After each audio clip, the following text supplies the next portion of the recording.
আসসালামু আলাইকুম রহমতুল্লাহ।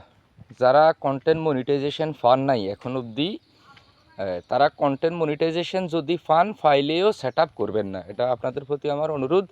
হ্যাঁ, কারা সেট আপ করবো? যারা প্রফেশনাল, ইনকাম করতে পারব, ওই অ্যাবিলিটি তাদের আছে, তারা মনিটাইজেশন সেট আপ করার সমস্যা নাই। কিন্তু ফেসবুকে তো এভারেজে সবাইকে মনে করেন কন্টেন্ট মনিটাইজেশন দিতেছে।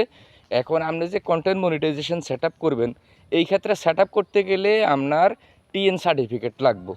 এখন আপনি মনে করেন মানে অতি উৎসাহিত হয়ে একটা টিএন করে লাইছেন, এই টিএনটা করছেন মানে আপনি একটা বিপদে পড়ছেন। এই কারণে আমি বলছি, জানি না জানি আপনি টিএন করবেন না আর কন্টেন্ট মনিটাইজেশন সেট আপ করবেন না। যারা ইনকাম করার অ্যাবিলিটি আছে সোশ্যাল মিডিয়া থেকে, এটা তারা করব, তারা বাৎসরিক একটা ইনকাম করব, ইনকাম থেকে টিএনের প্রতি বছরে মনে করেন একটা ব্যাড ট্যাক্স সরকারে দিব। এখন আপনি আমার মতন আর কি কন্টেন্ট মনিটাইজেশন করবেন, মাসিক ইনকাম $3, এটা উঠান সম্ভব না। মিনিমাম মাসিক যারা $100 উপরে বা $100 ফাইলে আপনারে পে আউট দিব, এর নিচে দিব না। তো এই ক্ষেত্রে মনে করেন আপনার টিএন করবেন, টিএন করে এটারে মনে করেন রিমুভ করতে গেলেও সমস্যা, জিরো রিটার্ন দাখিল করবেন, 5 বছর জেল। অতএব করার দরকার নাই। আসসালামু আলাইকুম।